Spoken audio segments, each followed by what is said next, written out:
સમાચારોમાં હવે આગળ વધીએ। મહત્વપૂર્ણ સમાચાર પ્રાપ્ત થઈ રહ્યા છે। અમદાવાદમાં ગોતા રાજપૂત ભવનમાં ક્ષત્રિય સમાજની બેઠકનું આયોજન।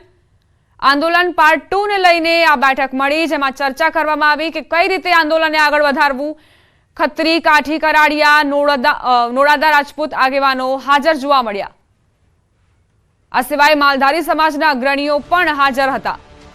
તો આ બેઠકનું આયોજન એટલા માટે કારણ કે ક્ષત્રિયોનું જે આંદોલન છે તેને કઈ રીતે વધુ ઉગ્ર બનાવવું, કારણ કે રૂપાલાની ઉમેદવારીને લઈને તેઓ સવાલો ઉઠાવી ચૂક્યા છે અને ઉમેદવારી પરત ખેંચવા માટે પણ દબાણ બનાવ્યું હતું, પરંતુ તે નિષ્ફળ રહેતા હવે આંદોલન પાર્ટ 2 માટે ચર્ચા કરવામાં આવી, રણનીતિ ઘડવામાં આવી। સંવાદદાતા મૌલિક જોડાઈ ગયા છે વધુ જાણકારી સાથે। મૌલિક, આંદોલન પાર્ટ 2 ને લઈને ક્ષત્રિયોની આ બેઠકમાં કેવા પ્રકારની ચર્ચા?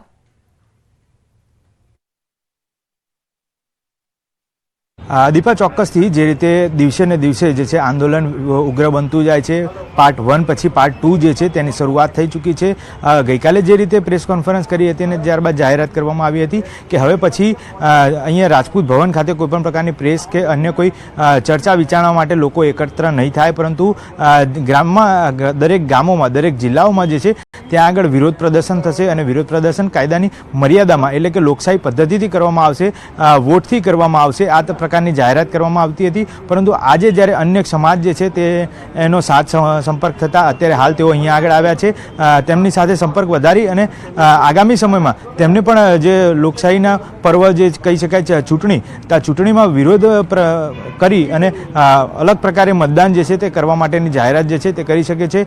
અલગ અલગ સમાજની જ્યાં સુધી વાત છે તો નાડોદા, કાઠી રાજપૂત અને અન્ય માલધારી સમાજ જે છે તેઓનું પણ સમર્થન મળ્યું છે, તેઓ પણ તેમની સાથે જોડાયા છે અને આજે તેઓ જાહેરાત કરી શકે છે કે તેઓના સમર્થનમાં કેવા પ્રકારનો આગામી સમયમાં તેઓ વિરોધ નોંધાવશે।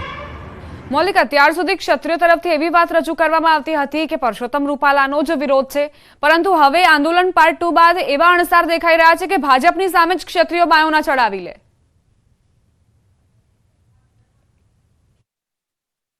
બિલકુલ, ક્યાંક ને ક્યાંક છેલ્લા ઘણા દિવસથી આંદોલન ચાલી રહ્યું છે, પરંતુ બીજેપીએ ઉમેદવાર બદલવાની વાત જે છે તેની બાબતે સ્પષ્ટતા કરી દીધી હતી અને ત્યારબાદથી આ પાર્ટ 2 જે છે તે આંદોલનનો તે શરૂઆત કરવામાં આવ્યો છે અને તેમાં હવે લોકશાહી પદ્ધતિથી તે નિર્ણય કરવામાં આવ્યો છે કે તેમનો કોઈ જાહેર મિલકતને નુકસાન પહોંચાડવાનો ઈરાદો નથી, પરંતુ પરસોત્તમ રૂપાલાનો વિરોધ જે છે બીજેપી તેમને નથી ગણકારતી, તો હવે તે કેવા પ્રકારનો વિરોધ કરવો તે માટે અલગ અલગ મિટિંગો છે તે પણ કરવામાં આવી હતી અને ત્યારબાદ આ પાર્ટ 2 આંદોલન જે છે તે શરૂ કરવામાં આવ્યું। ક્યાંક ને ક્યાંક પ્રતિક ઉપવાસ જે છે તેનાથી શરૂઆત કરી હતી મહિલાઓએ, ક્ષત્રિયાણીઓએ અને સાથે। આભાર મૌલિક જાણકારી માટે।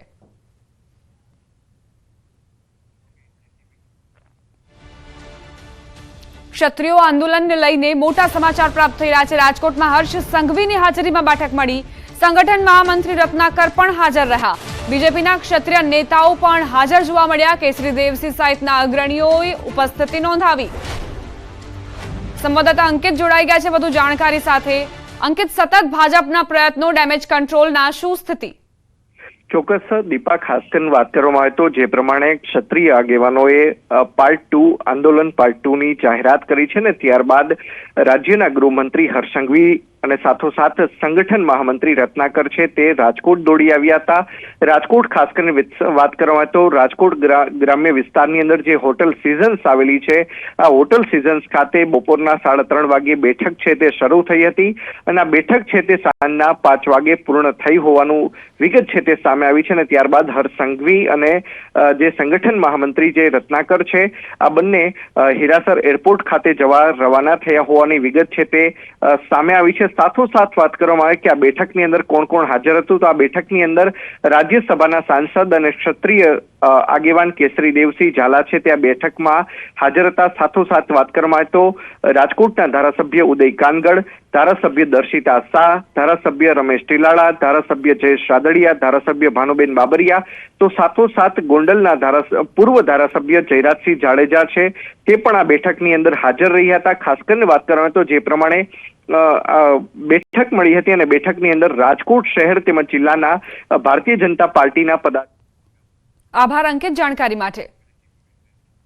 સમાચાર અમરેલીથી પ્રાપ્ત થઈ રહ્યા છે। ધારીગીરના અંબરડી રેવન્યુ વિસ્તારમાં આગની ઘટના બની, આગે વિકરાળ સ્વરૂપ ધારણ કર્યું। સ્થાનિકોએ આગ પર કાબુ મેળવવા માટેના પ્રયાસો કર્યા આંબરડીના મોદલ વિસ્તારમાં આગ લાગતા સ્થાનિકોએ પ્રશાસનને જાણ કરી। આ વિસ્તારમાં વન્ય પ્રાણીઓ પણ વસવાટ કરે છે। હવે તેમના ઉપર પણ સંકટના વાદળો ઘેરાયા છે। સમાચાર પંચમહાલથી હાલોલના જંગલ વિસ્તારમાં આગ લાગી। કાકલપુર ગામે જંગલમાં અચાનક જ આગનો બનાવ બન્યો।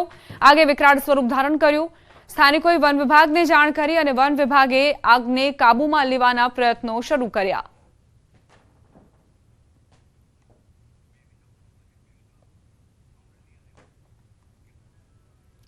તો બે અલગ અલગ તસવીરો સામે આવી રાજ્યમાંથી। એક તરફ અમરેલીમાં પણ વન્ય વિસ્તારમાં આગ લાગતા જ અહીં જે સ્થાનિકો હતા તેઓ ચિંતામાં ગરકાવ જોવા મળ્યા, કારણ કે તેમના મતે અહીં વન્ય પ્રાણીઓ વસવાટ કરે છે। તેમના જીવન પર ખતરો અહીં મંડાઈ રહ્યો હતો। બીજી તરફ પંચમહાલમાં પણ જંગલ વિસ્તારમાં આગ લાગી, જેના કારણે તાત્કાલિક જ વન વિભાગને જાણ કરવામાં આવી અને વન વિભાગે આગને ઓલવવાના પ્રયત્નો શરૂ કર્યા। હવે આગળ વાત મહાસંગ્રામની।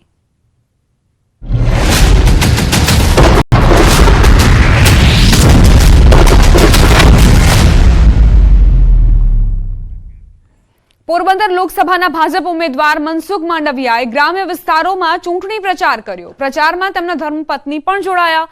મનસુખ માંડવિયાએ જણાવ્યું કે તેમના ધર્મપત્ની ચૂંટણી પ્રચારમાં તેમની સાથે જ હોય છે અને મહિલાઓ માટેની યોજનાઓ અને સ્ત્રી સશક્તિકરણ વિશે મહિલાઓને માહિતગાર પણ કરી રહ્યા છે। મીડિયા સાથેની વાતચીતમાં મનસુખ માંડવિયાએ દાવો કર્યો કે આ વખતે પણ ગુજરાતની 26 બેઠક પર ભાજપ જીતશે। સ્વાભાવિક છે અત્યારે આ લોકશાહીના પર્વમાં નહીં કેવલ મારા પત્ની પરંતુ અનેક મહિલાઓ પણ આ કેમ્પેઇનમાં જોડાઈ રહી છે। એ બતાવે છે કે મોદીજી નારી સશક્તિકરણનું જે કામ કર્યું છે એ નારીઓ પણ બહેનો પણ અત્યારે ઉત્સાહપૂર્વક લોકશાહીના પર્વમાં ભાગ લઈ રહ્યા છે। દાહોદ કોંગ્રેસના ઉમેદવાર પ્રભાબેન તાવિયાડનો પ્રચાર જોરશોરથી ચાલી રહ્યો છે। લીમખેડામાં પ્રભાબેને ડોર ટુ ડોર પ્રચાર શરૂ કર્યો। આજે લીમખેડા હાટમાં જનસંપર્ક અભિયાન યોજીને તેમણે પ્રચાર કર્યો। મોટી સંખ્યામાં કોંગ્રેસ અને આમ આદમી પાર્ટીના કાર્યકરો હાજર રહ્યા। ઢોલ નગારા સાથે પ્રચાર પ્રસાર કરતા પણ નજરે પડ્યા ઉમેદવાર। ચૂંટણીને હવે ગણતરીના દિવસો જ બાકી છે, ત્યારે આણંદ લોકસભાના અને ખંભાત વિધાનસભા પેટા ચૂંટણીના બંને ઉમેદવારો જોરશોરથી પ્રચાર કરી રહ્યા છે। બંને ઉમેદવારોએ આજરોજ ખંભાત વિધાનસભા વિસ્તારના ગ્રામીણ વિસ્તારોમાં સંયુક્ત પ્રચાર માટે પહોંચ્યા। ત્યાં બંને ઉમેદવારોએ તમામ લોકોને અપીલ કરી કે લોકો વધુને વધુ મતદાન કરે અને ફરી એકવાર જંગી લીડ સાથે ભાજપ સરકાર શાસનમાં આવે તેવા પ્રયત્નો કરે। જ્યારે આવું નેતૃત્વ આપણને મળ્યું છે અને ત્રીજી વખત નરેન્દ્રભાઈ મોદી સાહેબ જ્યારે બનવા જઈ રહ્યા છે પ્રધાનમંત્રી, ત્યારે કેમ નરેન્દ્રભાઈ મોદી સાહેબ લોકસભા અને રાજ્યસભામાં બંનેમાં આપણે બહુમતીની જરૂર છે। 26 સીટ આપણે 5 લાખથી જીતીશું તો આપણા ગૃહમંત્રી અમિતભાઈ, આપણા નરેન્દ્રભાઈ મોદી સાહેબ બંનેનું માન સન્માન પૂરા ભારત દેશમાં વધે એટલા માટે આપણે 5 લાખ મતોથી જીતવાની છે। છેલ્લા 20 વર્ષ 25 વર્ષ કે 30 વર્ષમાંથી ભારતીય જનતા પાર્ટીની સરકારે જ આ બધા વિકાસના કામો કર્યા છે। નવી નવી યોજનાઓ, પ્રજાલક્ષી કામગીરી કે દરેક છેવાડાના જન સુધી યોજના પહોંચાડવાનું કામ કર્યું હોય તો એ ભારતીય જનતા પાર્ટીની સરકારે છેલ્લા 10 વર્ષથી 2014 થી 24માં કેન્દ્રમાં એટલે કે દિલ્હીમાં જ્યારથી નરેન્દ્રભાઈએ સત્તા સંભાળી છે ત્યારથી આખા દેશના લોકોના દિલમાં એ રાજ કરે છે।